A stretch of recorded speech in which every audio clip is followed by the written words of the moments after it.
bon après-midi, c'est votre programme L'Église comme elle va. Bienvenue au rendez-vous qui vous informe, édifie et rapproche du quotidien des assemblées de la vérité.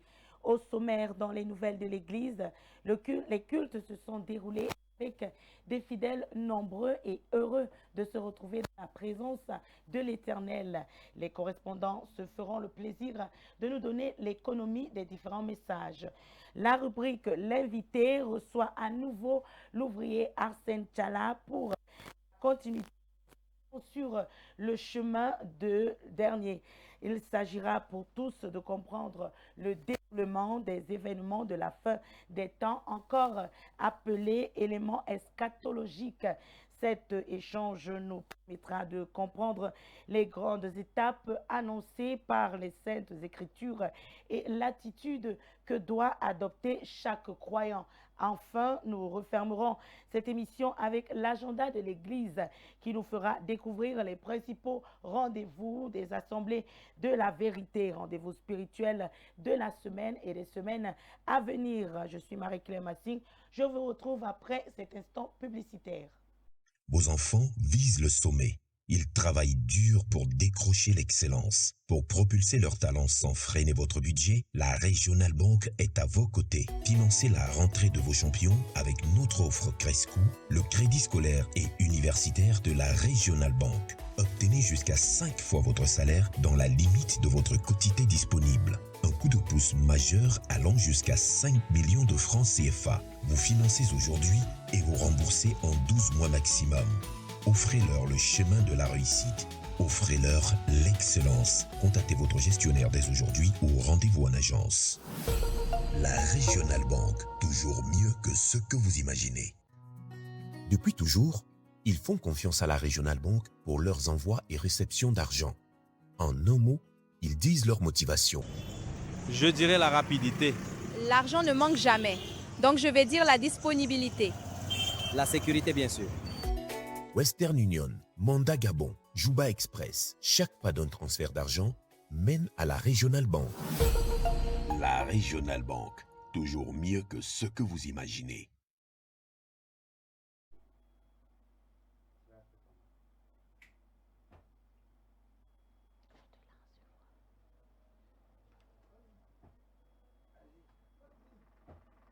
Si vous nous prenez à l'instant, vous suivez le magazine L'Église comme elle va sur Vérité TV, Success Radio et nos plateformes digitales. Place à présent à l'information avec les nouvelles de l'Église. C'est signé cet après-midi. Séraphin Louaba, bonjour. Bon après-midi, Séraphin. Bon après-midi Marie-Claire, bon après-midi chers téléspectateurs et auditeurs des médias de la vérité. Merci de me passer le relais pour le déroulé des informations de l'actualité des assemblées de la vérité. Les assemblées de la vérité ont vibré au rythme de célébration des cultes dominicaux dans les différents secteurs ecclésiastiques du ministère de la vérité. Pasteurs, prédicateurs, ouvriers et conducteurs se sont livrés à l'office pour abreuver les fidèles disciples de la vérité par des messages centrés sur l'adoration, la foi, la divinité de Jésus-Christ. Et Dieu n'habite pas dans le temple fait des mains d'hommes. Dans le secteur ecclésiastique du centre 2, les fidèles disciples se sont rendus pour honorer le jour du Seigneur dans leur lieu de culte respectif. Pour la circonstance, le Seigneur a utilisé le pasteur Samuel Bilan à l'assemblée principale d'Hawaï Como sur le thème « Servir Dieu en toute liberté ». À l'assemblée de la vérité de Mbalmayo, le prédicateur Sadel Noubissi a parlé à son auditoire sur Jésus-Christ qui est assis sur le même trône que Dieu. Tandis qu'à l'assemblée d'Akono, le conducteur Simon Bombamédan a exhorté le peuple à passer de la conviction spirituelle à l'honneur dû à Jésus-Christ. Plus de précisions dans cet élément que signe Clément Tungui. À l'assemblée principale d'Hawaï Como, le pasteur Samuel Bilan a entretenu les disciples venus nombreux sous le thème « Servir Dieu en toute liberté », thème tiré du livre de Galates chapitre 5, du verset 1 au verset 12. À l'entame, le pasteur a souligné que Dieu a établi 2 alliances, le but étant de se libérer de l'ancienne alliance afin de vivre la nouvelle, raison pour laquelle 3 grandes parties ont fait l'objet de la prédication. La première, il a expliqué ce que c'est que servir Dieu, ce qui renvoie au fait d'être né de nouveau dans le but de servir selon 1 Thessaloniciens chapitre 1 du verset 9 au verset 10. Servir le Seigneur n'est pas juste le fait de faire la propreté à l'église, mais c'est aussi le fait de sortir de la mentalité des 4 murs. Servir Dieu est un modèle de vie, c'est aussi une disposition de cœur, une réponse d'amour donnée à Dieu, la première place dans nos vies. C'est aussi mettre Dieu au centre de la vie. En deuxième partie, le pasteur a parlé de la sacrificature lévitique et la sacrificature christique. Pour ce qui est de la sacrificature lévitique, elle est liée aux Lévites qui étaient consacrés au service de Dieu. Ils pratiquaient l'expiation des péchés en tuant des bêtes selon Exode 28, versets 1 à 2. Le pasteur a interpellé les fidèles à sortir de cette sacrificature car plusieurs sont restés d'une manière spirituelle attachés à cette dernière. D'autre part, la sacrificature christique est aussi caractérisée par le sacerdoce donné à Jésus-Christ, car un seul est le sacrificateur, l'Éternel. Jésus-Christ est celui par qui l'expiation des péchés passe, d'où plus besoin de sacrifier les animaux selon Hébreux chapitre 10, le verset 10. Dans la Nouvelle Alliance, nous avons libre accès au sanctuaire, c'est-à-dire nous pouvons nous-mêmes parler à Dieu. Cette sacrificature est parfaite et efficace. La troisième consistait donc de dire comment servir Dieu dans la sacrificature christique selon Romains chapitre 12, le verset 11. Le pasteur a interpellé son auditoire à offrir leur vie comme des sacrifices vivants, lui offrir aussi des sacrifices de louange, de bonnes œuvres, des âmes, parler de Jésus à plusieurs. Le sacrifice d'intercession, savoir prier pour les autres. Pour finir, celui qui vit dans la sacrificature christique ne devrait plus sortir de chez lui sans toutefois se recommander au Seigneur. Nous devons donc être la lumière de Dieu, c'est-à-dire partager et mettre en pratique la parole de Dieu. À l'Église, demeurer dans l'accueil et la charité vis-à-vis des autres. À l'Assemblée de la vérité de Mbalmayo, le prédicateur Sader Noubissi a édifié les fidèles sur le thème « Jésus-Christ est assis sur le même trône que Dieu et nous a aussi promis le trône », thème tiré de Apocalypse chapitre 3, le verset 14 à 22. Le prédicateur dès l'entame a relevé que tout comme Jésus a vaincu et s'est assis sur le trône avec Dieu, il a promis à tous ceux qui croient en lui et qui vont persévérer jusqu'au bout de les faire asseoir avec lui sur son trône. Mais il va vomir tous ceux qui sont tièdes dans sa maison. Le prédicateur a noté que les tièdes sont ces personnes qui sont à l'église mais ne font aucun cas de l'église. Ils ne font rien pour être utiles à l'avancement de l'œuvre de Dieu. Quelles que soient les difficultés que l'Église rencontre, ils demeurent indifférents. Ils sont un pied à l'Église, un pied dans le monde. Ils sont spirituellement nus à cause du péché et de leurs mauvaises œuvres. Et c'est pourquoi ils ne peuvent pas subsister. Par contre, ceux qui sont bouillants sont ceux qui iront jusqu'au bout, qui seront victorieux, quelles que soient les oppositions, les difficultés que l'Église rencontre. Ce sont ceux qui se sont dépouillés des œuvres des ténèbres pour se revêtir de Jésus-Christ, c'est-à-dire que leurs paroles, leurs actions et leur caractère reflètent Jésus. Ils veillent à mener une vie de sainteté et à pratiquer des bonnes œuvres. Le prédicateur a poursuivi disant aux fidèles que Dieu les a recréés en Jésus pour les transformer à son image et pour les faire asseoir sur son trône et même sur des trônes de jugement, car les saints jugeront le monde et les anges qui ont suivi le diable selon 1 Corinthiens chapitre 6, verset 1 au verset 7. Étant conscient de cela, personne ne doit plus marcher comme un insensé en se laissant dominer par la chair, le diable et le péché, mais plutôt prendre très au sérieux les enseignements qui sont donnés marchant avec justice et droiture. Lors du culte dominical tenu à l'Assemblée de la vérité d'Akono, le conducteur Simon Bumba Médan s'est appuyé sur Jean chapitre 5, le verset 21 à 24. Le frère a exhorté le peuple à passer de la conviction spirituelle à l'honneur dû à Jésus-Christ. De prime abord, le frère a rappelé que 4 semaines d'enseignement ont été consacrées à contempler la divinité de Jésus-Christ afin d'amener les fidèles à être convaincus et être capables de convaincre à leur tour que Jésus-Christ est Dieu par des preuves bibliques. Il a expliqué que la conviction implique une transformation réelle, un changement d'état apportant la stabilité et l'assurance face aux épreuves, car c'est le manque de conviction qui fait que les disciples soient instables dans la foi. En effet, une personne convaincue de ce que Jésus-Christ est Dieu a de l'assurance et est déterminé, résolu, sincère dans sa marche avec Christ. Il est un vrai adorateur de Jésus-Christ car il honore à sa juste valeur. Par ailleurs, d'après le conducteur, la conviction acquise, il ne reste plus qu'à honorer Jésus-Christ. Et honorer Jésus-Christ consiste donc à lui accorder la place suprême de Dieu en le plaçant au-dessus de toute priorité et en lui rendant une adoration sincère du corps, de l'esprit et de l'âme au quotidien.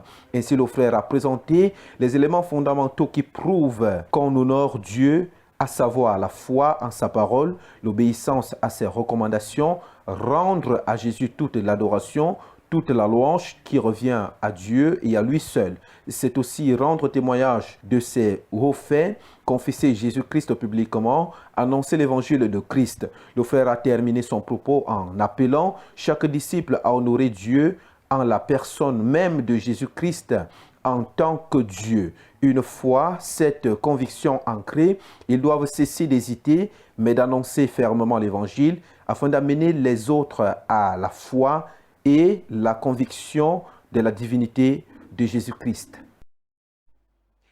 Dans le secteur ecclésiastique du Centre 4, le pasteur Ernest Zangao, le prédicateur Emmanuel Gamaoul et le conducteur Étienne Gazois ont entretenu les disciples de la vérité d'Oyomaban, de Kolosan et d'Evodoula sur les thèmes « Les promesses de Dieu », « Cherche à croître spirituellement » et fortifions-nous dans la grâce de Dieu. La quintessence dans ce compte rendu. Ce dimanche, les disciples de la vérité de l'Assemblée principale d'Oyomaban se sont rassemblés autour du compagnon d'œuvre sectoriel du Centre 4 pour adorer Dieu et écouter sa parole. Le sectoriel, le pasteur Ernest Zangao, les a entretenus sur le thème « Les promesses de Dieu » tiré de Josué chapitre 1, verset 8. Dès l'entame de son propos, l'orateur a présenté une promesse comme une parole de Dieu sortie de la bouche de ses serviteurs, du Saint-Esprit, ou qui est consignée dans la Bible. Elle est de ce fait un acquis, car Dieu qui promet est un Dieu de vérité. Poursuivant son propos, il a rappelé que tout ce que nous cherchons, guérison, mariage, l'emploi, paix, joie, et ce qui peut y encore avoir, cela se trouve dans la Bible. Ensuite, l'orateur souligne que la Bible a beaucoup de promesses, mais plusieurs à l'Église ne les vivent pas, car pour vivre une promesse, il faut aller la chercher, c'est-à-dire lire, s'approprier cette parole et croire qu'elle s'accomplira. Il faut en plus la rappeler à Dieu. En outre, pour s'approprier une promesse, il faut pratiquer la condition à remplir pour la vivre, car chaque promesse est toujours précédée d'une instruction à observer avant de la réclamer dans sa vie. À ce niveau, l'orateur a présenté des exemples bibliques pour illustrer. Exode chapitre 23, verset 25 est une promesse de santé, mais conditionnée par le service de Dieu. Pour être en santé continuellement, a-t-il ajouté, il faut servir Dieu comme il veut. Illustration 2. Somme 61, verset 2 à 5 est une promesse de secours. Pour entrer en possession de celle-ci, il faut premièrement faire des prières de supplication, c'est-à-dire pleurer devant Dieu. Ensuite, se laisser conduire et être permanent dans la maison de Dieu. Illustration 3. Exode chapitre 14, verset 13 à 14 est une promesse de délivrance conditionnée par garder le silence et prier avec assurance. L'abondance est une promesse de Dieu conditionnée par le fait de donner la dîme de tous ses revenus à Dieu. Malachie 3, verset 10. La longévité et le bonheur sont conditionnés par l'honneur qu'on rend à nos parents. Éphésiens 6, versets 1 à 3. Pour conclure, le sectoriel a déclaré que l'Église est comme une voiture dont le carburant qui la fait avancer est la parole de Dieu. C'est pourquoi nous devons faire de cette dernière notre allié. À Colossane, les disciples de la vérité se sont rassemblés pour célébrer le Seigneur Jésus-Christ. C'est par le biais du prédicateur Emmanuel Gamaoul que le peuple a été édifié au travers du message intitulé « Cherche à croître spirituellement » tiré de 1 Pierre 2, versets 1 à 2. Dès l'entame de son propos, l'orateur a fait comprendre que la croissance spirituelle est un processus par lequel un croyant devient de plus en plus semblable à Jésus-Christ, progresse dans la foi et la grâce. Ainsi, pour y parvenir, le Seigneur nous rappelle à rejeter tout ce qui peut faire obstacle à notre croissance spirituelle, à savoir la malice, la ruse, la dissimulation, l'envie et toute médisance.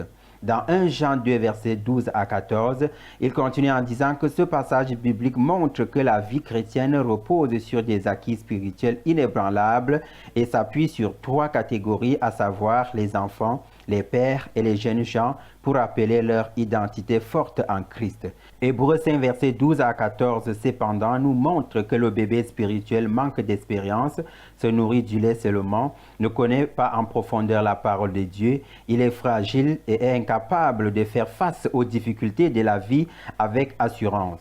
Tandis que la personne mature se nourrit des aliments solides, il est adulte, cherche à approfondir la connaissance de Dieu. Par ailleurs, dans Éphésiens 4, versets 11 à 14, l'orateur a fait comprendre que les chrétiens de nos jours aiment la facilité, refusent d'affronter les difficultés, refusent de payer le prix dans la prière, dans le jeûne et la méditation, et refusent de se sacrifier pour l'œuvre de Dieu.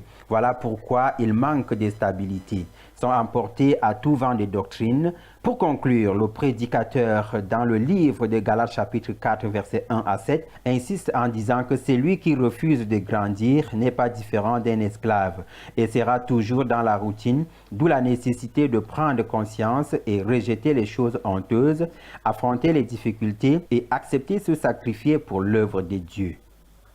C'est avec beaucoup de plaisir que les disciples de Vaudoula ont encore témoigné leur reconnaissance à Jésus-Christ ce dimanche.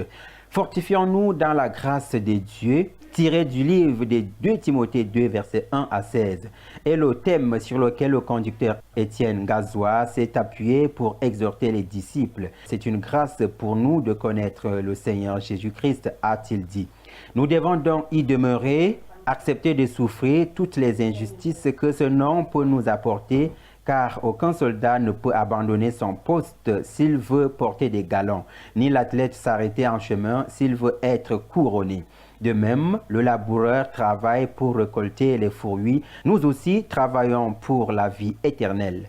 Et ce travail consiste à l'obéissance totale à la parole de Dieu, à la sanctification, à l'évangélisation, étant soi-même un modèle en parole, en conduite, en pureté. Nous devons donc persévérer dans notre marche quotidienne avec Dieu. Acceptons mourir dans la chair maintenant afin de revivre avec Christ.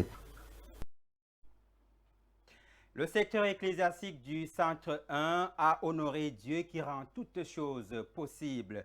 L'Assemblée principale de Vokmbi ayant accueilli à nouveau ses fidèles a été abreuvée par le sectoriel du Centre 1, le pasteur Alexandre Conte, sur le thème « Autant Dieu n'habite pas dans le temple fait des mains d'hommes, faisons qu'il habite dans le temple que lui-même a fait ».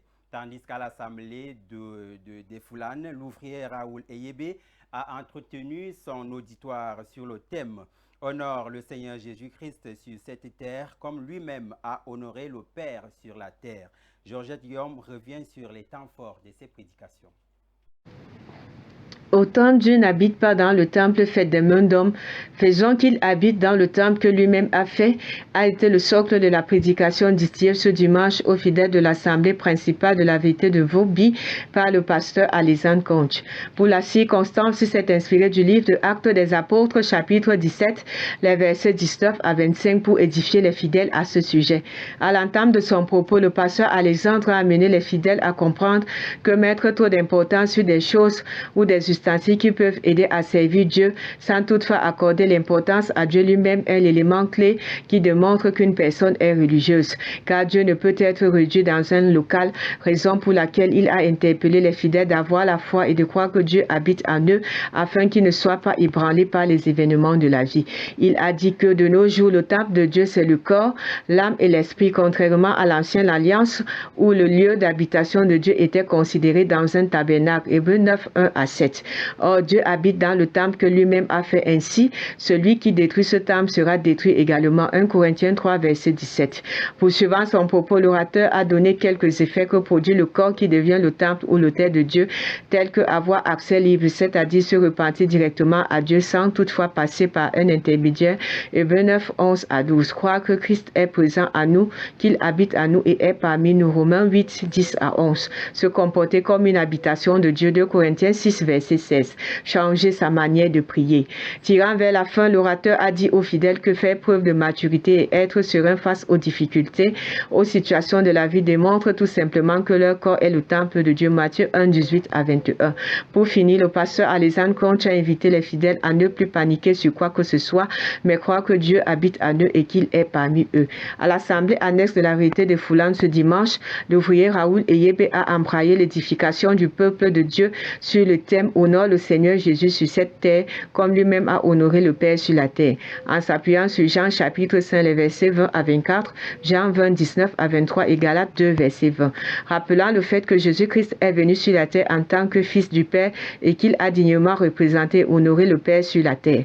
L'ouvrier Raoul a appelé l'assistance à être à l'image de Jésus-Christ qui a honoré le Père en vivant une vie de sanctification par le fruit de l'Esprit, l'amour sacrificiel, son obéissance, la manifestation de la puissance de Dieu, soulignant le fait qu'il y a un grand écart dans la manière dont les fidèles honorent Dieu et dans la manière dont Jésus-Christ a honoré Dieu. L'ouvrier les a invités à honorer Dieu à l'image de Jésus en abandonnant tout mauvais caractère qui les empêche d'honorer Dieu comme Jésus l'a fait, a-t-il conclu.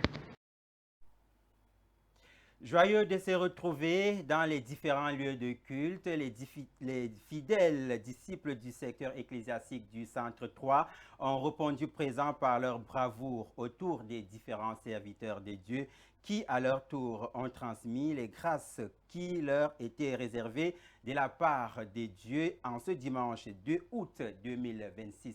Nous vous proposons de suivre ce compte-rendu de Marie-Aimée Batoumou. À l'assemblée principale de Manguier, les fidèles sont venus une fois de plus adorer le Seigneur pour ses bontés renouvelées. Savoir attendre la promesse de Dieu a été l'intitulé du message de l'ouvrier Honoré Timi qui s'est inspiré du livre de Matthieu chapitre 25 versets 1 à 13. Il a introduit ses propos par cette interrogation. Comment attends-tu le retour de Jésus-Christ?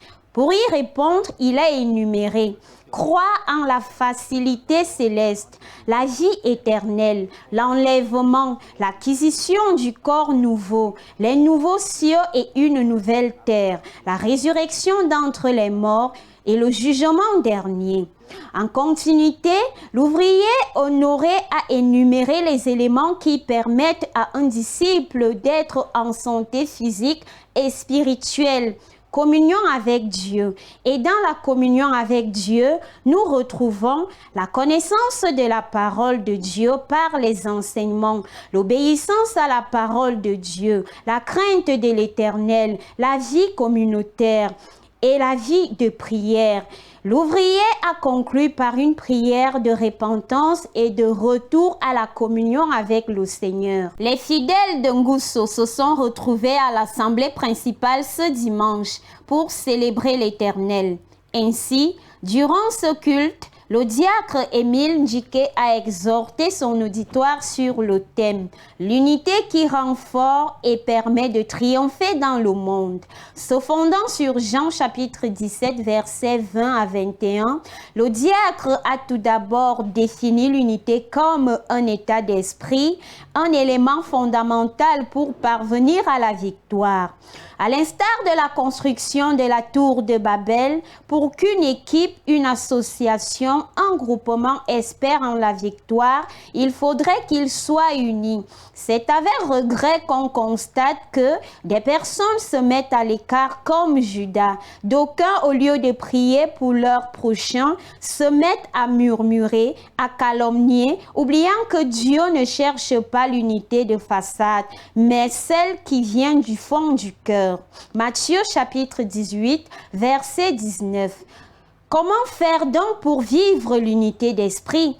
Recevoir d'abord dans sa vie l'auteur, l'unité, Jésus-Christ. Car seul celui qui est uni au Père peut nous apprendre à vivre dans l'unité. Jean chapitre 15, verset 4. Demeurez attachés à la parole de Dieu, car elle a la capacité de renverser le mur d'inimitié. Se munir de sincérité, des vertus du Saint-Esprit, se supporter les uns les autres et, si l'un a sujet de se plaindre de l'autre, pardonnez-vous réciproquement, de même que Jésus-Christ vous a pardonné, vous aussi. Colossiens chapitre 3, verset 13. Ensuite, l'orateur du jour a listé des conséquences qui peuvent survenir quand on n'est pas unis, tels que l'endurcissement du cœur des âmes dans le champ évangélique, la lourdeur spirituelle, la perte de la grâce de Dieu, car il y a une bénédiction que Dieu répand là où il y a une unité d'esprit et vérité. Actes chapitre 2.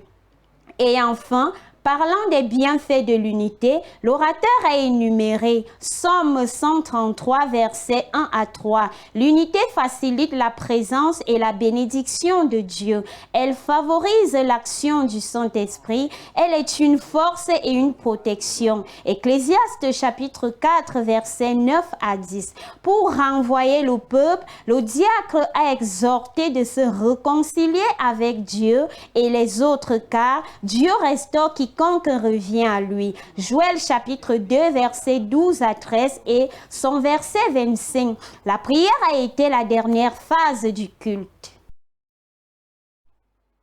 Le secteur ecclésiastique du Centre 5 n'a pas boudé le plaisir de prendre encore instruction ce dimanche auprès du Seigneur Jésus. Les prédications sur l'adoration de Jésus et la foi ont captivé l'attention des fidèles dans les assemblées d'Obala et de Batyenga. En voici la quintessence avec Marcelin Yébé. À l'assemblée d'Obala, à Abokono, derrière le lycée général, c'est par les soins de l'ouvrier Gilbert Yébé que le peuple a été abreuvé. Le thème de son message, Adore Jésus, lui a été inspiré d'Apocalypse chapitre 5, du verset 6 au verset 14.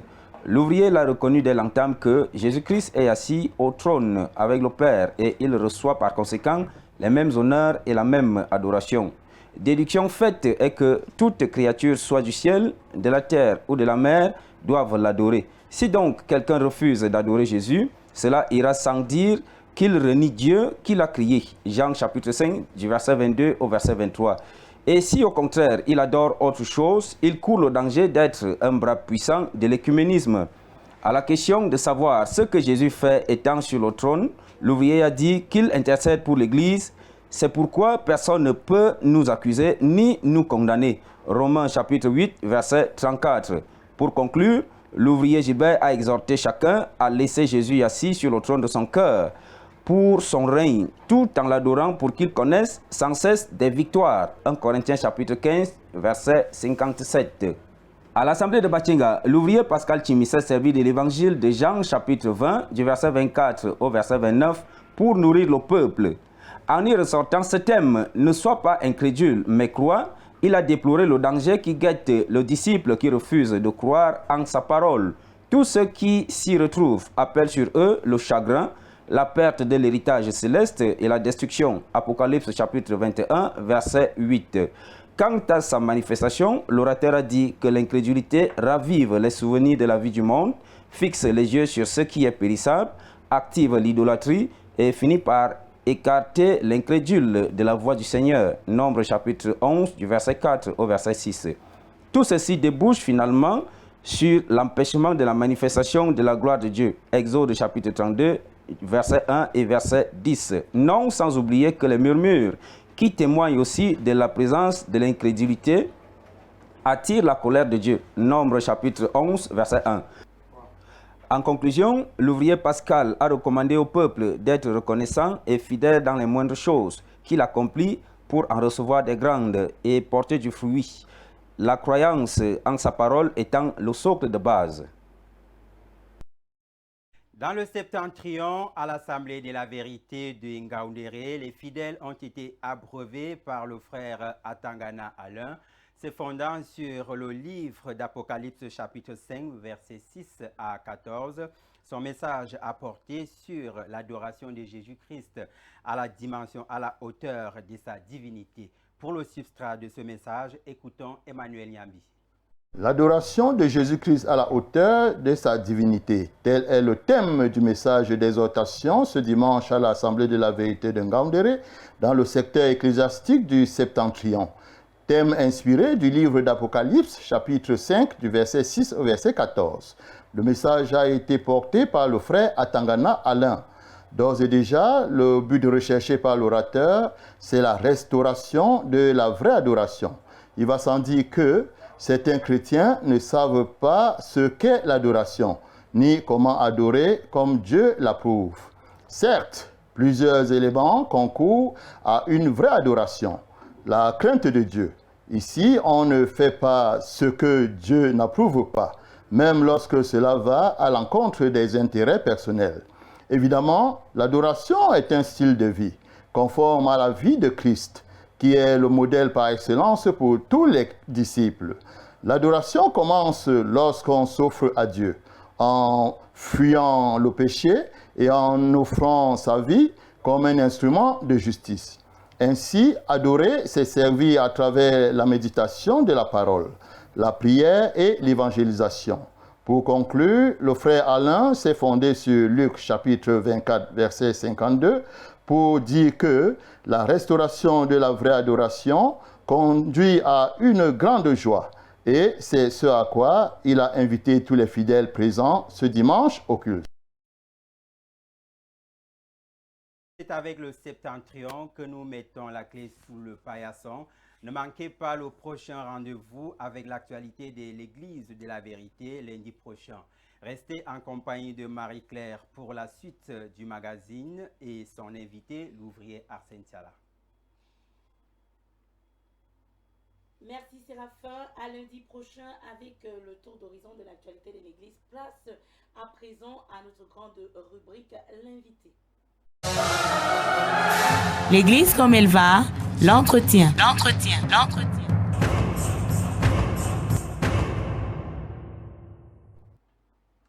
Les événements de la fin des temps suscitent de nombreuses interrogations chez les croyants. Que dit réellement la Bible sur l'enlèvement de l'Église, la grande tribulation, le retour glorieux de Christ, le jugement dernier ou encore de nombreux cieux, les nouveaux cieux et la nouvelle terre? Pour répondre, mesdames, messieurs, à ces questions, nous recevons aujourd'hui sur ce plateau même l'ouvrier Arsène Tiala qui nous aidera à comprendre le déroulement même des événements eschatologiques à la lumière des Écritures. Ouvrier Arsène, bonjour, bon après-midi et bienvenue. Bon après-midi Marie-Claire, bon après-midi à toute l'équipe qui t'accompagne à la présentation de l'Église comme elle va. Bon après-midi surtout à ceux qui prennent la peine de nous suivre à travers nos canaux de diffusion de l'information, Vérité TV, Success Radio et les plateformes digitales. Merci d'avoir accepté notre invitation sur ce plateau de l'Église comme elle va. C'est moi qui suis honoré, Marie-Claire. Merci. Vous êtes dans le fauteuil de l'invité aujourd'hui pour nous entretenir sur le jugement dernier. Ouvrier Arsène, lors de votre précédent passage, nous avons posé ici même les bases, les jalons de notre réflexion sur le jugement dernier en définissant les principaux concepts liés à ce test. Vous avez également présenté les 7 grands événements qui marquent la fin des temps, communément appelés les éléments eschatologiques. Aujourd'hui donc, nous allons aller plus loin. Mais pour commencer, pouvez-vous nous rappeler et rappeler à nos auditeurs et téléspectateurs quels sont les 7 grands éléments dont on parle de la fin des temps? Tout à fait, Marie-Claire, c'est important de rappeler au souvenir de ceux qui nous ont écoutés la fois dernière et même d'indiquer à ceux qui prennent notre réflexion en cours les 7 événements eschatologiques, les événements de la fin de temps dont nous avons parlé la fois dernière, nous avons brièvement évoqué, mais cet après-midi, on peut commencer par là pour mettre nos auditeurs et nos téléspectateurs au même niveau de connaissance que nous ici et ceux qui nous ont écoutés la fois dernière. Alors la fois dernière, nous avons dit qu'à la fin de temps, il y aura l'enlèvement de l'Église. Oui. Et cet enlèvement sera précédé par la première résurrection qui concerne les saints, c'est-à-dire les enfants de Dieu, ceux qui auront servi Dieu. Ils vont ressusciter et ils vont se joindre aux saints qui seront vivants en ce moment-là. Et nous tous nous monterons sur les airs à la rencontre du Seigneur Jésus. Et nous irons avec lui au ciel pour un règne qui va durer 1000 ans, le règne de 1000 ans, qui ne concerne que les enfants de Dieu. Et vers la fin de ce règne-là, il y aura ce que nous avons appelé la grande tribulation, c'est-à-dire la période de tristesse et d'angoisse qui va précéder donc le retour du Seigneur Jésus. Et quand Jésus reviendra, il reviendra cette fois-là et il y aura la deuxième résurrection, la résurrection de tous ceux qui n'ont pas servi Dieu pour un jugement. Il y aura un jugement, il y aura le jugement dernier, ça fait partie des éléments eschatologiques dont nous avons parlé la fois dernière. Et il y aura, à l'issue de ce jugement, certains pourront être promus pour la vie éternelle et d'autres seront promus pour la souffrance éternelle. Il y aura bien sûr des nouveaux cieux et une nouvelle terre. Et pour nous qui avons servi Dieu, nous avons dit que nous aurons droit à la vie éternelle au ciel avec des nouveaux corps.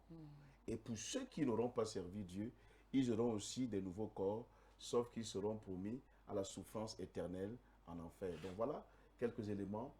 Les événements, À vous entendre, il y a un ordre précis alors. Il y a un ordre, nous en parlons, parce que il faudra entrer dans le détail, parlant de ces événements-là, et je souhaite qu'on les évoque en ordre, les uns après les autres, selon l'ordre chronologique. Pourquoi est-il important pour un chrétien de bien connaître ces vérités bibliques, Arsène? Il est important pour nous qui sommes enfants de Dieu de connaître ces événements-là pour savoir que rien n'est éternel sur la terre. C'est la première des choses. C'est-à-dire que tout ce que nous voyons là, les immeubles, les voitures, je veux dire quoi, les terrains que nous discutons, nos mariages auxquels nous aspirons tous, nous pensons être notre bonheur, toutes ces choses-là vont passer. Et nous devons donc nous attacher à ce qui est éternel. Et ce qui est éternel, ce qui vient de Dieu. Ce qui est éternel, c'est ce que Dieu nous propose. Et donc sur la terre, nous devons vivre sachant que nous sommes de passage. Nous sommes des étrangers. Et notre vraie vie, celle à laquelle nous aspirons, qui sera meilleure que celle-ci, c'est la vie que nous aurons avec Dieu au ciel. Et donc c'est le fondement de notre espérance. Ces événements-là sont le fondement de notre foi. Si nous servons Dieu uniquement pour être heureux dans cette vie, alors nous ne sommes pas des vrais enfants de Dieu. Et l'apôtre Paul nous dit que nous sommes les plus malheureux de tous les hommes, dans 1 Corinthiens chapitre 15, verset 19. Et nous servons Dieu parce que nous attendons, nous espérons qu'au-delà de cette terre, nous aurons une vie éternelle, mais une vie qui sera meilleure que celle que nous avons sur la terre.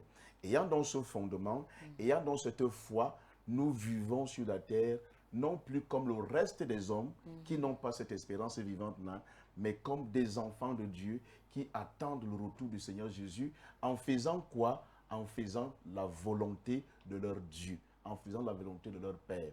Donc, le rappel de ces événements-là, lorsque nous posons ça comme base d'un enseignement que nous devons avoir, c'est pour dire à ceux qui sont les enfants de Dieu, ils doivent tenir ferme, fermeté dans la foi, ils doivent persévérer, parce que quel que soit ce que nous vivons aujourd'hui, la souffrance prendra fin un jour et le mal triomphera avec nous pour une vie meilleure, pour une vie éternelle avec Christ dans les cieux. Merci Arsène. Pour revenir aux 7 éléments eschatologiques, nous voulons parler de l'enlèvement de l'Église. Quels sont les principaux passages bibliques qui annoncent cet événement et quel est l'ordre, quel est son ordre dans les événements eschatologiques? L'enlèvement de l'Église est notamment exposé par l'apôtre Paul dans le livre de 1 Corinthiens chapitre 4. À partir du verset 13, si nous pouvons lire très rapidement, il est dit dans 1 Corinthiens chapitre 4 verset 13, « Nous ne voulons pas, frères, que vous soyez dans l'ignorance au sujet de ceux qui dorment, afin que vous ne vous affligiez pas comme les autres qui n'ont point d'espérance. Car si nous croyons que Jésus est mort et qu'il est ressuscité, croyons aussi que Dieu ramènera par Jésus et avec lui ceux qui sont morts. Voici en effet ce que nous vous déclarons d'après la parole du Seigneur. Nous, les vivants, restés pour l'avènement du Seigneur, nous ne dévancerons pas ceux qui sont morts, car le Seigneur lui-même a un signal donné à la voix d'un archange et au son de la trompette de Dieu, descendra du ciel et les morts en Christ ressusciteront premièrement. Ensuite, nous les vivants qui serons restés, nous serons tous ensemble enlevés avec eux sur les nuées et à la rencontre du Seigneur dans les airs, et ainsi nous serons toujours avec le Seigneur. C'est l'un des passages. On pourra trouver d'autres textes dans le livre d'Apocalypse, notamment Apocalypse chapitre 20 et Apocalypse chapitre 16, qui parlent d'enlèvement. De quoi s'agit-il? Il s'agit de savoir que à un moment donné, Jésus-Christ viendra.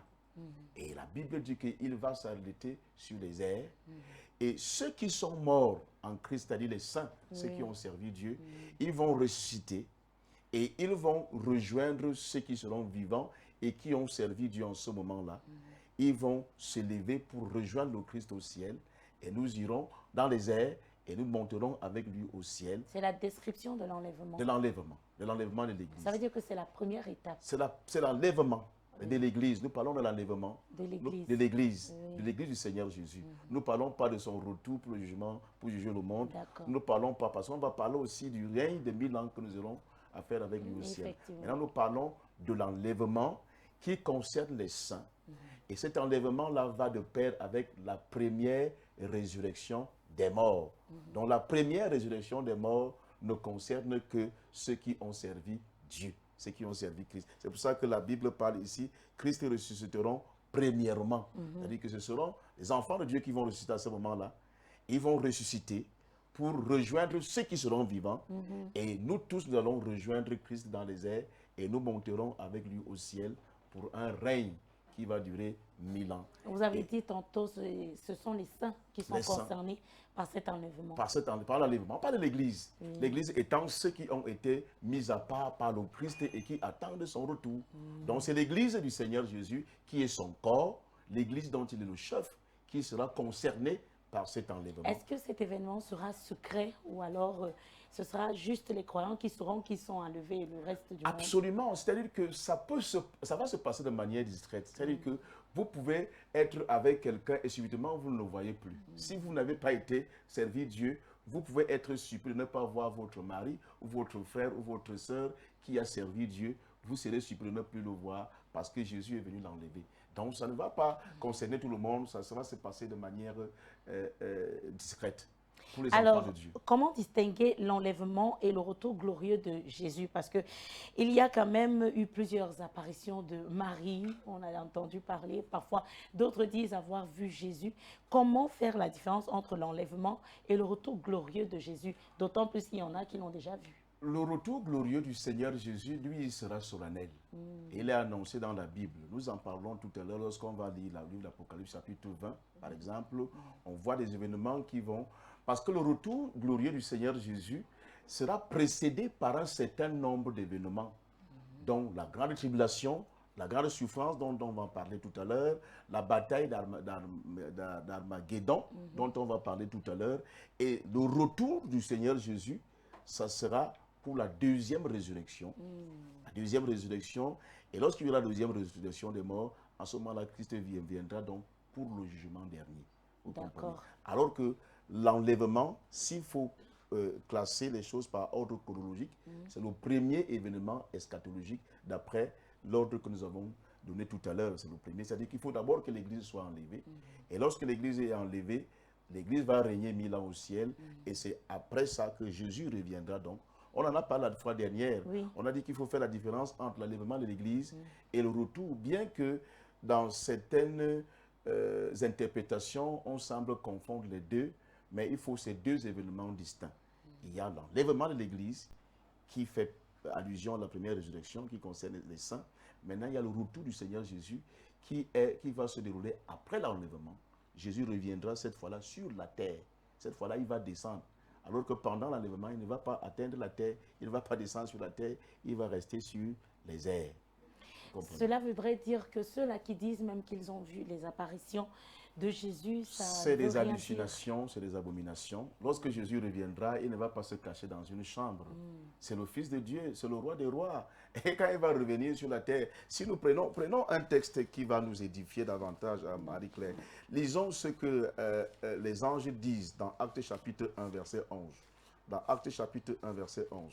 Parce que quand Christ est monté, les gens l'ont vu. Il ne s'est pas fait en cachette. Et dans Actes chapitre 1, verset 11, il est dit, et si nous commençons au verset 10, il dit, « Et comme ils avaient les regards fixés vers le ciel, pendant qu'ils s'en allaient, voici deux hommes vêtus de blanc leur apparurent et dirent, « Hommes galiléens, pourquoi vous arrêtez-vous à regarder au ciel?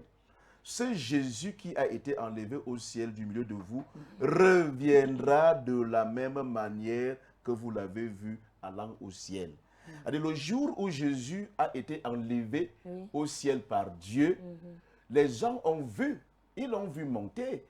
Et de la même manière, les gens le verront redescendre. Mais d'où vient-il donc qu'aujourd'hui on nous dise qu'il est venu alors qu'on ne l'a pas vu? Donc c'est un événement qui va se dérouler aux yeux et aux yeux de tout le monde. De la même manière qu'il est monté, de la même manière il va descendre et nous verrons. Nous le verrons, ça ne va pas se passer de manière discrète, de manière secrète, au point où certaines personnes viennent transmettre aux autres qu'ils ont vu Jésus descendre. Non, ceux-là n'ont pas seulement la connaissance des Écritures, ils n'ont pas la bonne compréhension de ce que la Bible dit. Le retour glorieux du Seigneur dit gloire. Ça veut dire que ça sera où les hommes vont voir, ça va se dérouler de la même manière que son ascension s'est déroulée. Vous avez dit tantôt que l'enlèvement concerne les croyants, ceux qui ont vécu tel que le Seigneur Jésus le voulait.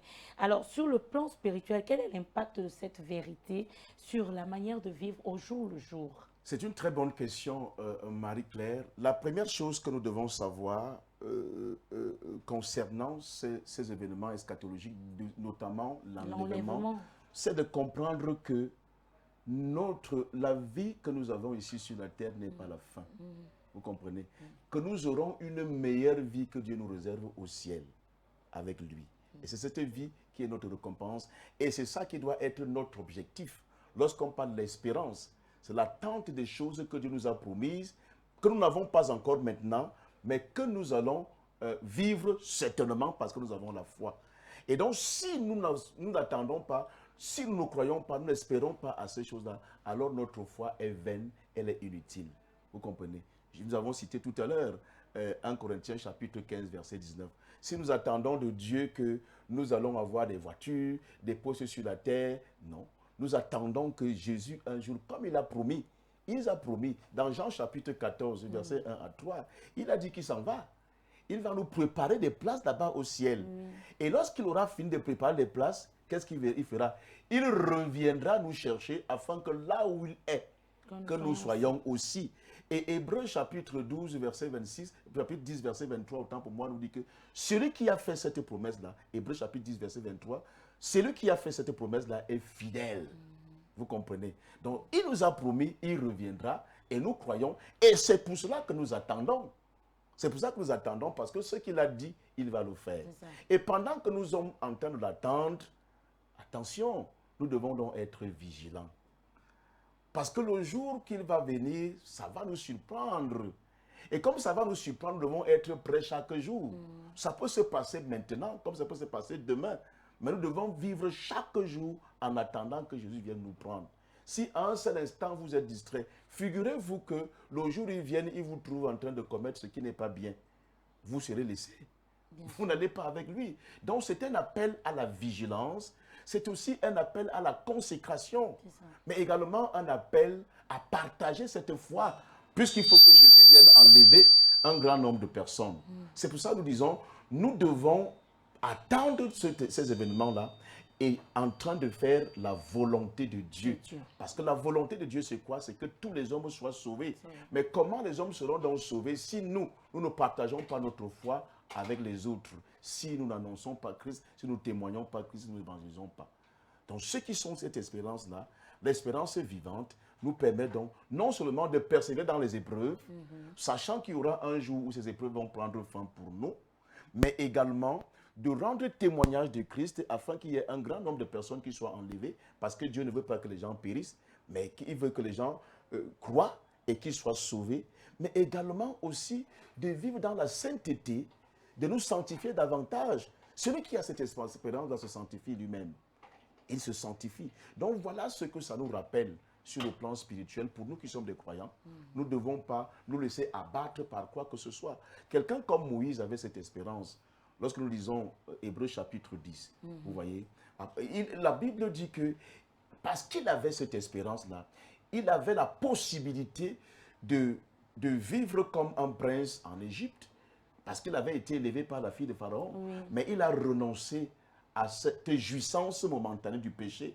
Il avait le regard fixé sur la rémunération. Il a méprisé les trésors d'Égypte pour attendre la rémunération, le retour du Seigneur Jésus. Nous aussi, c'est donc des choses à venir. Nous devons nous focaliser sur ces événements-là et ne pas vivre sur la terre comme si c'était la seule vie que nous avions, comme si nous n'avions pas... demeurer à toujours, non. Donc fermeté, vivre la foi authentique, rester vigilant. Le jour là viendra et personne ne connaît le jour ni l'heure. Ni l'heure, il n'y a que Dieu lui-même. Même le Fils ne connaît pas. Il n'y a que Dieu qui connaît. Et puisque nous ne connaissons pas le jour ni l'heure, nous devons rester vigilants. Mais également, nous devons partager notre foi avec les autres afin que beaucoup de gens, que les âmes soient sauvées. Arsène, après l'enlèvement vient la période de la grande tribulation telle que vous l'avez énumérée tantôt dans le texte que nous avez produit tout à l'heure. Alors, que nous enseigne la Bible sur cette période? Quels sont les principaux événements qui la caractérisent? La Bible nous enseigne que cette période sera une période d'angoisse et de grande tristesse, mais une tristesse telle qu'on n'a jamais vécue dans le monde entier. Vous comprenez?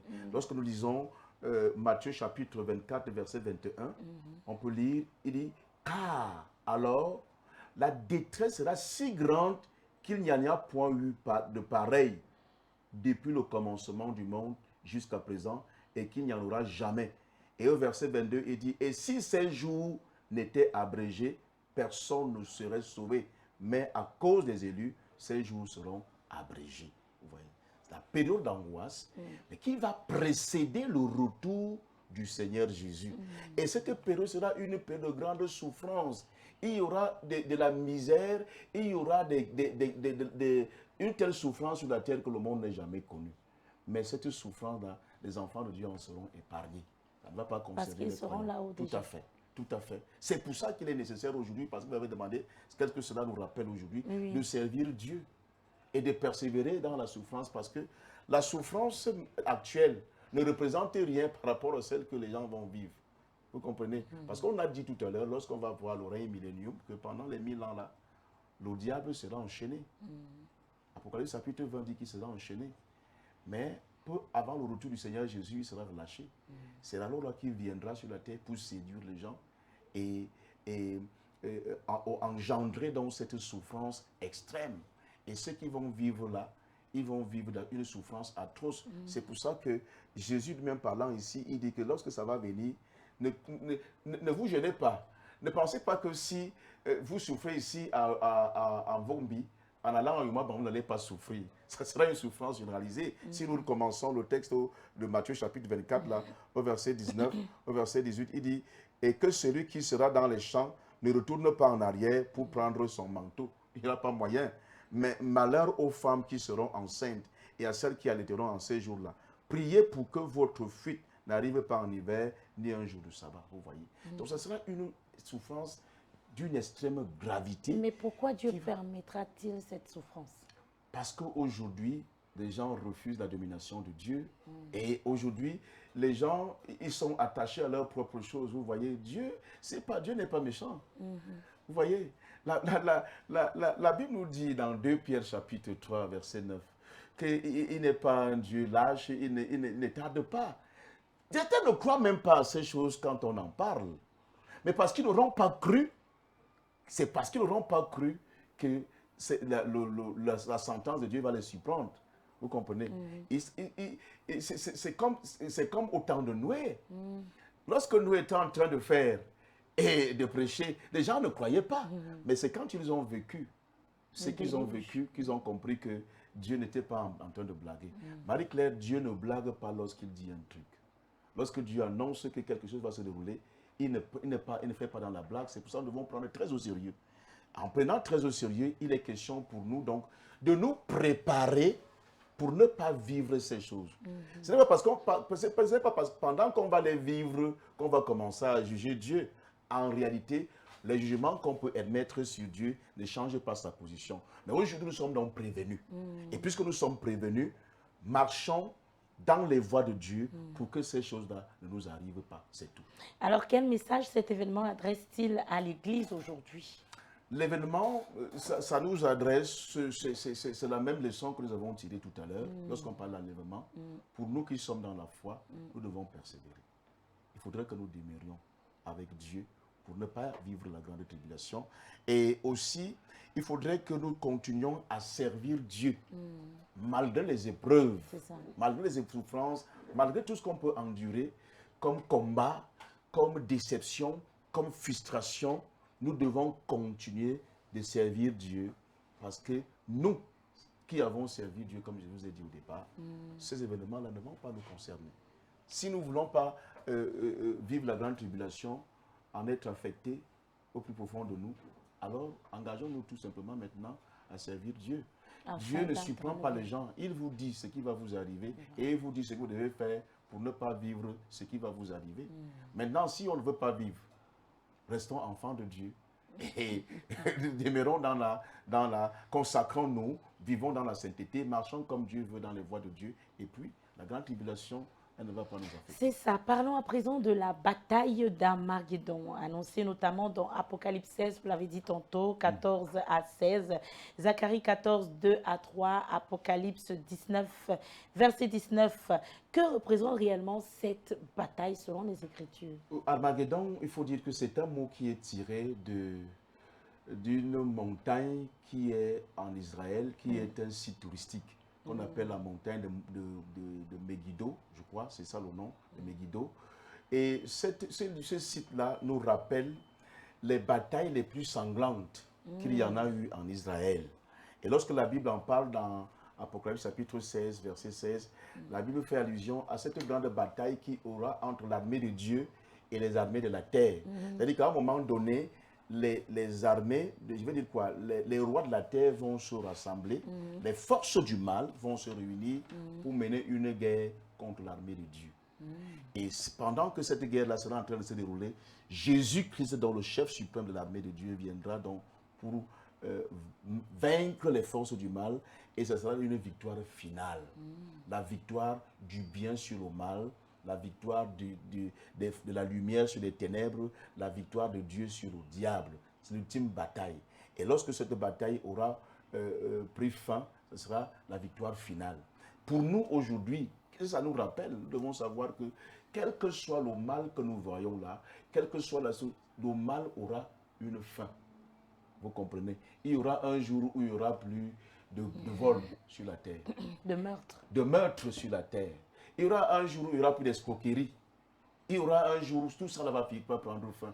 Avec cette bataille symbolise la victoire finale de l'armée de Dieu sur les forces du mal, dont la victoire finale du bien sur le mal. C'est pour ça que la Bible en parle, notamment dans le livre d'Apocalypse, chapitre 16, verset 16. Vous allez trouver là-bas si vous lisez la bataille d'Armageddon. Alors, le quatrième événement est le retour glorieux de notre Seigneur Jésus-Christ. Quelles sont les certitudes bibliques concernant ce retour et comment se déroulera-t-il? La première certitude, c'est ce que Jésus lui-même qui a dit. Lorsque nous lisons Apocalypse chapitre 22, au verset 20, il dit, celui qui atteste ces choses dit, oui, je viens bientôt. Il dit, amen, viens Seigneur Jésus. Jésus a dit qu'il vient bientôt. Et dans les assemblées de vérité, lorsqu'on le rappelle les dimanches, faisant les annonces, ça semble comme une ritournelle, comme des paroles qui sont juste des formalités. Mais en fait, c'est une annonce d'une grande importance pour dire à ceux qui écoutent là, à ceux qui sont avec nous, que Jésus reviendra. Préparez-vous. Et préparez-vous. Mais si vous êtes prêts, restez prêts. Si vous n'êtes pas prêts, faites tout pour être prêts. Et comme je vous ai dit tout à l'heure, puisque nous ne connaissons pas le jour, nous ne connaissons pas l'heure, et il faudrait que nous soyons prêts. Et c'est à ça que sert l'Église. L'Église est là pour amener les croyants à être prêts. À attendre le retour de Jésus, du Seigneur Jésus à n'importe quel moment. Donc la première certitude, c'est ce que Jésus a dit. Et je vous ai dit tout à l'heure que quand il fait sa promesse, il est fidèle, il le fera. Et la deuxième certitude, c'est que de la même manière qu'il nous a dit au revoir quand il allait, il a dit au revoir. Jean chapitre 14, il nous a dit qu'il était en train de partir. Et en partant, il a dit qu'il revenait. Il n'a pas dit que je m'en vais pour toujours. Il a dit que je pars, mais je reviens. Disons Jean chapitre 14. Au verset 1 à 3, il dit « Que votre cœur ne se trouble point. Croyez en Dieu et croyez en moi.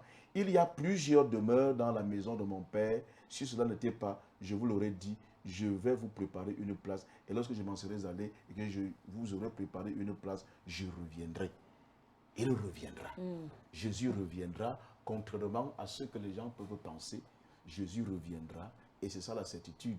Et tout à l'heure, on a lu dans Actes chapitre 1, pendant que les apôtres étaient en train, là, les Galiléens étaient en train de regarder comment il allait, il a dit, mais comme il parle là, il va revenir. Mais faites seulement ce qu'il vous a demandé de faire. Ne vous préoccupez pas de savoir s'il est parti. Faites ce qu'il vous a demandé de faire et il va revenir. Alors, quels sont les signes bibliques qui annoncent cette venue? On a parlé tout à l'heure que le retour du Seigneur Jésus sera précédé déjà par ce qu'on a appelé la grande tribulation, comme on a décrit dans le livre de Matthieu chapitre 24, il y aura la grande tribulation. Et il y a beaucoup d'autres signes qui vont annoncer ce retour-là. Mais nous ne devons pas être affolés parce que ça va se passer de manière solennelle. Et tout le monde saura que le retour du Seigneur Jésus, quand il va revenir. Alors, abordons à présent le règne de millions évoqué. De 1000 ans, évoqués notamment dans Apocalypse 20, 1 à 6 et Ésaïe 11, 6 à 9. Que faut-il comprendre de cette période encore appelée millénium? C'est la période du règne de Christ avec les enfants de Dieu. C'est-à-dire que nous serons assis sur le trône en train de régner avec Jésus au ciel pendant 1000 ans. Parce que c'est pour ça qu'on parle du règne millénium. C'est-à-dire que c'est le règne de 1000 ans. Et ce règne-là ne concerne que les enfants de Dieu. Donc pour prendre part à ce règne-là, il faut devenir enfant de Dieu. Et la Bible dit que ce sont ceux qui sont nés de Dieu, qui sont des enfants de Dieu. Il faut naître de Dieu, il faut avoir accepté Jésus comme sauveur et Seigneur personnel, renoncer au péché. C'est un enseignement que nous donnons au niveau 1, renoncer au péché et marcher comme Dieu veut. Donc, ce règne-là, c'est une réalité biblique, c'est une réalité vivante, ça concerne les enfants de Dieu. Et si nous lisons Apocalypse chapitre 20, Apocalypse chapitre 20, nous parle du règne de 1000 ans. Parce que tout ce que nous disons dans la Bible, il dit, et quand les 1000 ans seront accomplis, avant ça, à partir du verset 1, il dit, puis je vis descendre du ciel un ange qui avait la clé de l'abîme et une grande chaîne dans sa main. Il s'assit sur le dragon, le serpent ancien qui est le diable et Satan, et il le lia pour 1000 ans. Vous comprenez? Pendant le règne de 1000 ans des enfants de Dieu au ciel, Satan sera enchaîné. Il ne pourra plus opérer, il sera en prison. Il le jeta dans l'abîme, ferme et scella l'entrée au-dessus de lui, afin qu'il ne séduise plus les nations, jusqu'à ce que les 1000 ans fussent accomplis. Après cela, il faut qu'il soit délié pour un peu de temps. Et quand il sera donc délié pour un peu de temps, là, ce sera la période de la grande tribulation dont on a parlé tout à l'heure. Et je vis des trônes, et ceux qui s'y assirent furent donnés le pouvoir de juger, et je vis les âmes de ceux qui avaient été décapités à cause du témoignage de Jésus et à cause de la parole de Dieu, et de ceux qui n'avaient pas adoré la bête ni son image, et qui n'avaient pas reçu la marque sur leur front et sur leurs mains. Ils revinrent à la vie et ils régnèrent avec Christ pendant 1000 ans. Ouais. C'est pour ça que nous qui avons cette espérance-là, lorsque un des nôtres meurt, nous ne voyons pas que c'est la fin pour lui. Les enfants de Dieu qui meurent, qu'on enterre là, la Bible nous a dit ici que nous ne vont pas nous lamenter, être affligés comme ceux qui n'ont pas d'espérance. Tous ceux qui meurent dans le Seigneur là, qui vont dans le sein d'Abraham, ils vont ressusciter et ils vont nous retrouver si nous sommes encore vivants. Nous allons vivre pendant 1000 ans au ciel. Ce sera le règne de béatitude. Et pendant ces 1000 ans sur la terre, Satan sera enchaîné. Et au ciel, nous aurons cette grâce-là de vivre avec Jésus. Alors, à quoi ressemblera la vie sur terre pendant cette période? La vie sur la terre, la Bible dit que Satan sera enchaîné. Et les gens peut-être vont croire que le mal est fini. Satan sera enchaîné, il n'y aura plus pour séduire les gens, il n'y aura plus... La vie va continuer de vivre. Ça veut dire que les pécheurs seront en paix alors? Il y aura un semblant de paix pendant 1000 ans, mais la période de difficulté arrive. Celle qu'on a décrit là, ça arrive et ça sera plus rude. Mais pendant les 1000 ans que nous allons passer au ciel, la Bible dit que Satan sera enchaîné. Satan est enchaîné, lui qui est l'acteur principal du mal. Ça veut dire qu'il y a ce semblant de paix là, mais il sera enchaîné pour être déchaîné pour la fin. Alors, nous arrivons au cœur même de notre thème, le jugement dernier. Quelles sont les principales références bibliques qui parlent de ce jugement et comment cela va-t-il se dérouler? On a parlé de... la fois dernière, nous avons cité premièrement Actes chapitre 17, verset 31, pour dire que c'est un jour qui a déjà été fixé par Dieu lui-même. Et Dieu a déjà désigné les acteurs de cet événement-là, de cette grande audience. On a dit que le président d'audience, c'est Jésus. Actes chapitre 17, verset 31, on peut relire. J'ai la Bible devant moi. On peut relire Actes chapitre 17, verset 31, j'y suis. Parce qu'il a fixé un jour où il jugera le monde selon la justice par l'homme qu'il a désigné, ce dont il a donné à tous une preuve certaine en le ressuscitant des morts. Et il y aura un jour le jugement. Et ça sera le tribunal de Dieu organisé par Dieu lui-même. Et celui qui va juger, c'est Jésus. Et ces événements vont se dérouler au retour du Seigneur Jésus. Parce que Christ ne revient pas pour se balader. Il revient pour juger et donner à chacun sa sentence.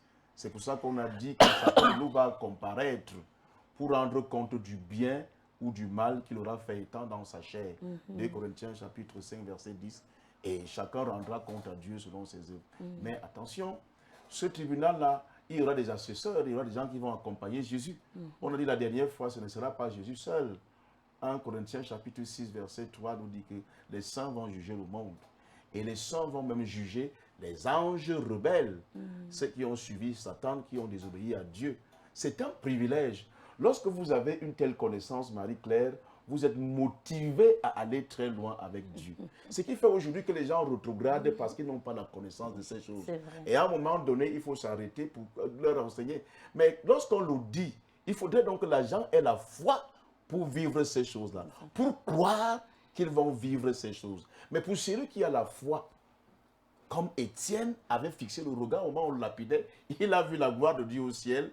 Lui, il est mort étant heureux parce qu'il avait vu Christ assis sur le trône de grâce. Et il s'est rappelé qu'un jour, lui aussi sera assis sur ce trône de grâce-là. Et même la mort qu'il devait affronter n'a pas été suffisante pour le décourager dans sa position. Vous comprenez? Donc ce jugement-là va se dérouler, vous avez demandé comment? De manière solennelle. Je vous ai dit la fois dernière que ce sera comme à la télé. Ça sera comme à la télé, ça sera une audience publique. Il n'y aura plus de témoins pour venir dire que Marie-Claire n'a pas fait ceci, n'a pas fait cela. Vos œuvres, nos œuvres vont apparaître et c'est à partir de là que Jésus va nous... Puisque les enfants de Dieu seront déjà enlevés au préalable. Les enfants de Dieu reviendront. Okay. On a dit qu'ils reviendront. Ils vont prendre part. On a dit, il faut suivre. On a dit qu'ils Puisqu'ils prendront part étant juges. Ils seront jugés pour le bien qu'ils auront fait. La Bible dit qu'ils seront jugés pour le bien et le mal. Disons 1 Corinthiens chapitre 5, verset 10. 2 Corinthiens chapitre 5. 2 Corinthiens chapitre 5, verset 10. Vous y êtes. Si on peut ouvrir très rapidement. Car il nous faut tous comparaître devant le tribunal de Dieu, de Christ, afin que chacun reçoive selon le bien ou le mal qu'il aura fait. Lorsque vous êtes jugé pour le bien, vous recevez quoi? Les couronnes.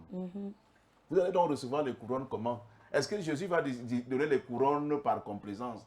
Non, sur la base du bien que vous aurez fait parce que vous êtes passé par son tribunal et le tribunal a déclaré que vous avez été une femme vertueuse, une femme consacrée qui a servi Jésus sur la terre. Alors on vous donne les couronnes, vous comprenez? Et vous traversez le tribunal pour vivre éternellement avec Dieu. Vous comprenez? Et ceux qui auront fait le mal, ils seront condamnés pour vivre la mort éternelle avec le diable dans l'enfer. Il faut bien comprendre. C'est pour ça qu'on dit que personne ne va échapper. Personne ne va échapper. Les enfants de Dieu seront jugés pour le bien. Ils seront appréciés pour le bien. Ils auront le couronne. Et les autres seront condamnés pour le mal. Et ils vont vivre éternellement la souffrance.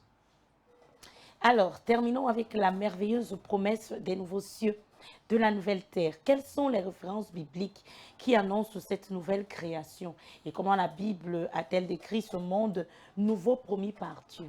Il y a un texte dans 2 Pierre chapitre 3, 2 Pierre chapitre 3, verset 10, qui parle des nouveaux cieux et des nouvelles terres, de la nouvelle terre.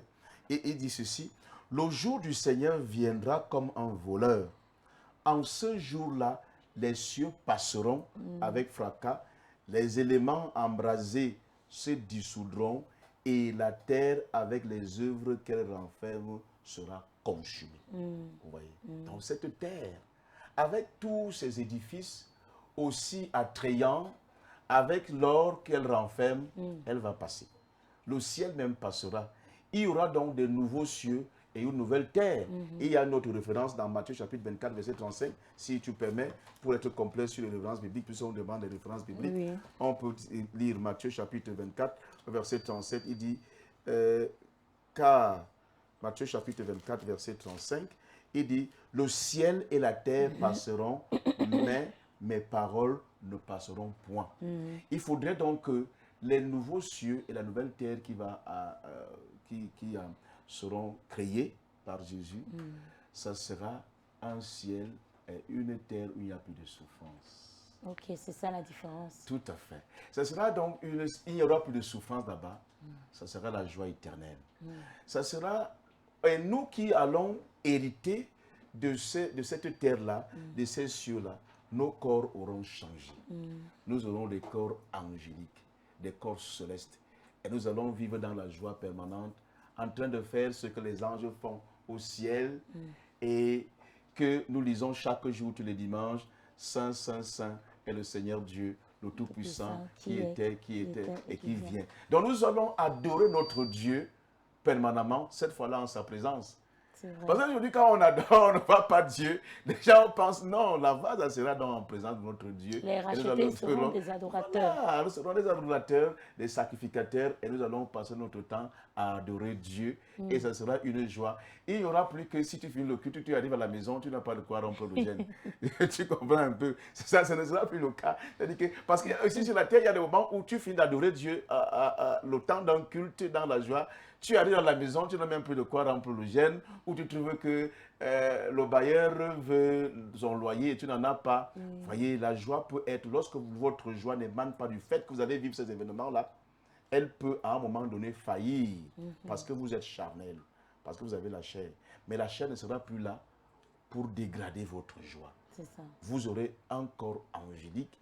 Et nous aurons, comme si j'en serais épargné, nous aurons ce corps angélique-là et nous allons vivre la joie éternelle au ciel en train de faire ce que les anges font chaque jour. Alors en quoi cette expérience transforme-t-elle la manière de vivre? Ça devrait être transformé. Je t'ai dit tout à l'heure, Marie-Claire, lorsque vous avez cette expérience-là, quel que soit ce que vous endurez sur la terre pour Christ, vous êtes ferme.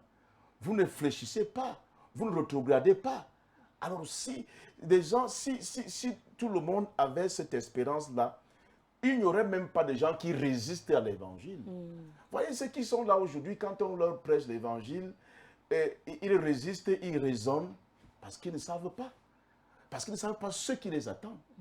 Mais ceux qui rétrogradent, venant à l'église et qui rentrent dans le monde, ils ne savent pas ce qu'ils perdent ou ce qu'ils sont en train de perdre. C'est donc l'occasion de dire à ceux qui m'ont écouté, puisque vous avez compris ce que nous gagnons au ciel, la rémunération, au ciel. Elle est incomparable. La Bible dit que Moïse voyait, disons, Hébreux chapitre 10, au verset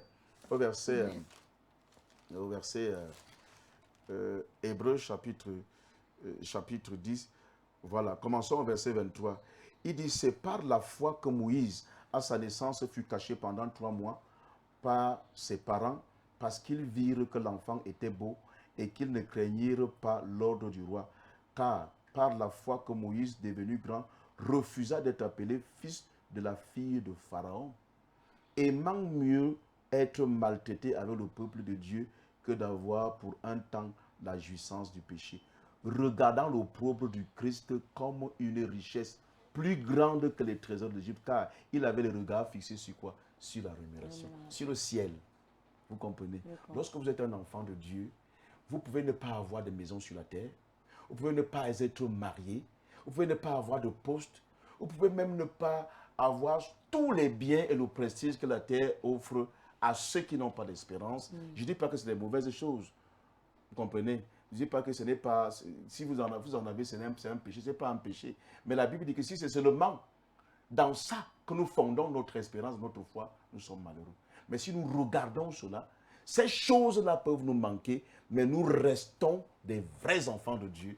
Nous restons des enfants de Dieu. Nous manifestons la même joie, la joie du salut, parce que nous sommes épargnés par la mort éternelle et nous sommes concernés par la vie éternelle qui est le fondement de notre espérance.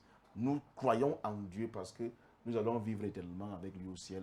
En présence de notre Dieu, nous allons adorer. Alors, s'il faut résumer en quelques mots l'attitude de tout chrétien, que tout chrétien devrait adopter dans l'attente du retour de Jésus-Christ, quel serait votre appel pour finir?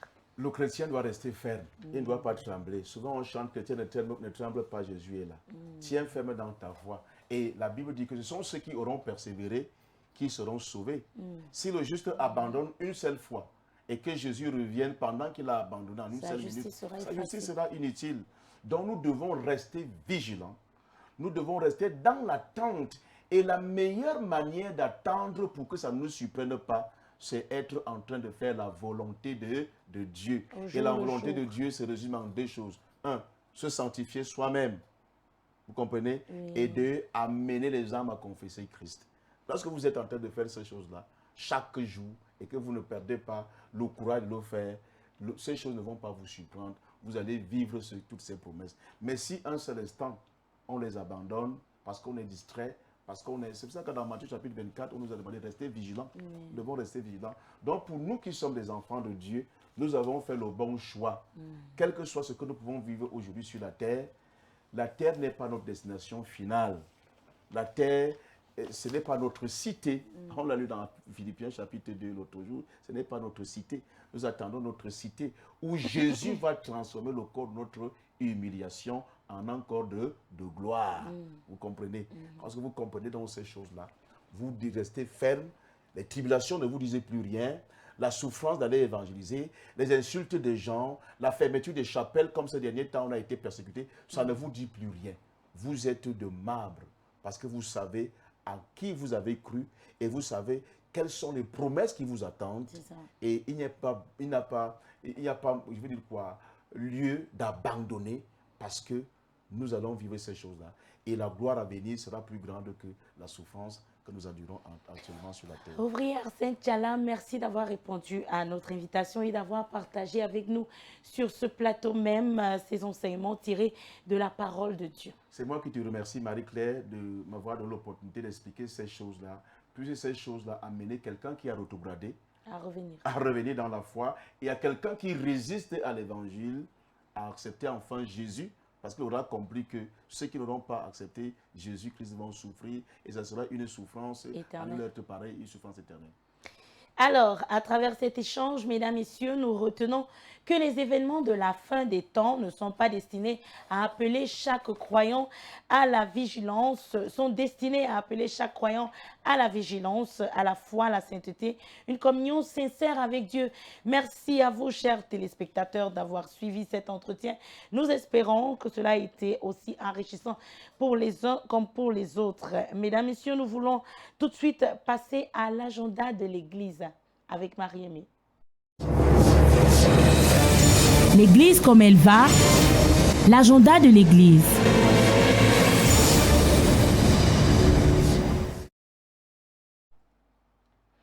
Avant de refermer cette édition, découvrons ensemble les principaux rendez-vous de la semaine, les rendez-vous spirituels des prochains jours dans l'agenda de l'Église avec Marie-Aimée Batoumou. Bonjour, bon après-midi à toi, Marie-Aimée. Bon après-midi Marie-Claire, tout le plaisir de te retrouver ce lundi. Fidèles auditeurs, téléspectateurs de Vérité TV, bon après-midi et merci de choisir les médias de la vérité pour vous informer. Très heureuse d'être parmi vous encore cette semaine. J'ose croire que le week-end a été. Alors, avec la même fiche de notre programme de méditation, nous sommes à la 5e semaine et nous amorçons ce lundi 3 août 2026 un nouveau thème, la nature humaine de Jésus-Christ. C'est pourquoi aujourd'hui lundi, nous sommes enseignés sur la mission humaine de Jésus-Christ. Texte à méditer, 1 Timothée chapitre 2 verset 5. Luc chapitre 19, verset 10. Verset du jour à retenir, Luc chapitre 19, verset 10. Mardi, la nature humaine et physique avant sa mort. Texte à méditer, Jean chapitre 1, verset 14. Hébreux chapitre 2, verset 14 à 15. 1 Jean chapitre 14, verset 2 à 3. Verset du jour à retenir, Hébreux chapitre 2, verset 14 à 15.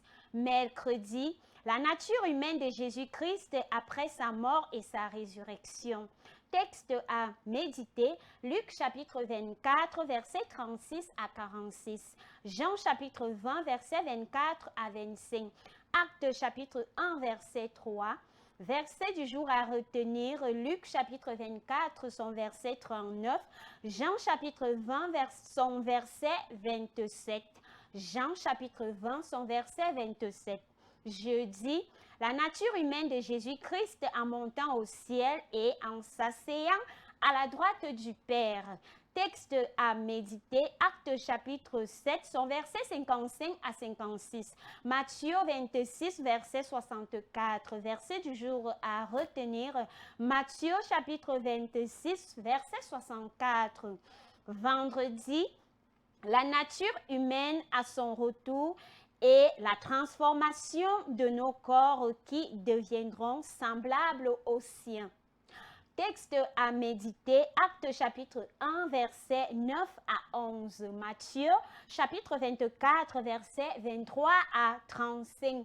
Philippiens chapitre 3, verset 21. Verset du jour à retenir, Actes chapitre 1, verset 11. Samedi, action de grâce au choix, révision des versets bibliques et préparation du culte. Fixons notre regard sur Jésus-Christ qui est notre lumière, l'auteur et le consommateur de notre foi. Et pour ce qui est de la journée de dimanche, tous les disciples de la vérité se retrouveront dans leurs différentes assemblées dès 9 heures précises pour adorer, glorifier, magnifier et exprimer toute leur reconnaissance à Dieu dans le cadre du culte d'ensemble. Comme annonce ordinaire cette semaine, les assemblées de la vérité ont enseignement de niveau à partir de demain à 17h30. Et vendredi, tous les disciples de la vérité se retrouveront à partir de 17h pour l'attente spirituelle. Soyons tous présents, évitons nos proches afin que nul ne soit privé des grâces du Saint-Esprit. Pour ce qui est des prières quotidiennes lundi, prières pour le révérend, les compagnons d'œuvre sectorielle et les conducteurs d'assemblée, ainsi que leurs différentes familles. Mardi, prière pour l'armée des messagères et leurs familles. Mercredi, prière pour les guerriers, les guerrières et leurs familles. Jeudi, prière pour les conquérants et leurs familles. Vendredi, prière pour les problèmes personnels, les soldats et soldates et les fardeaux évangéliques. Et samedi, prière pour les dirigeants de ce pays, ceux du monde, la diaspora, les nations, la révision des versets bibliques et la préparation du culte. Pour avoir la primeur et bâtir davantage votre foi, nous vous invitons à toujours suivre Vérité TV www.com sur Facebook, sourcesradio.net sur Facebook également, les médias de la vérité sur YouTube, Sources Radio à la 100.8 FM, notre radio, ainsi que Sources Radio TikTok, notre application à télécharger sur Play Store.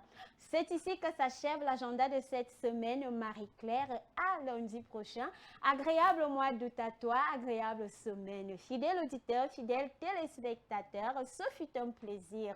Je vous dis à lundi, prenez soin de vous. Agréable semaine à vous, agréable mois d'août à vous et que Dieu vous bénisse. Merci. Merci infiniment, Marie-Aimée. C'était un plaisir de t'écouter. Mesdames, Messieurs, nous terminons avec l'Église comme elle va de cette semaine.